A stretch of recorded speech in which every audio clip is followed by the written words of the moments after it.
Qo'lingizni yuvib turing.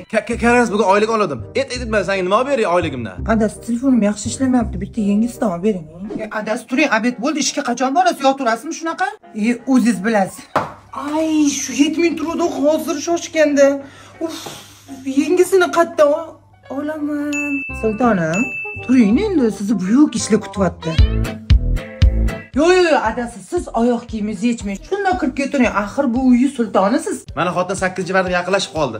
Men senga o'zim $200 atirgul buket olib beraman. Yo'q, u $200lik buketingiz bir haftada so'lida qoladi. Undan ko'ra, Rombek uz do'kondan mamlaqa foydali dazmol qiladigan mebellarni olib bering. Yoki bo'lmasa 38 mingdan mamlaqa misnovchi idishlardan olib bering. 12 soat o'zida issiq saqlab turadigan termizlar atiga 87 ming ekan. Adasi, men bu choyni 25 ming, mamlaqaning atiga 67 ming ekan. Gulizi puliga nechta narsa olsa bo'ladi. Adasi, bitta qizimizga kasha bilan pampers ham qo'shib oling, 8-mart uni ham bayrami? Voy, bitta shirin gap bilan shuncha ishlaringni qildirib oldingmi? Ha? Yaxshi gapki, ering inidan chiqadi. Onasi? Ha? Men keldim. Keling.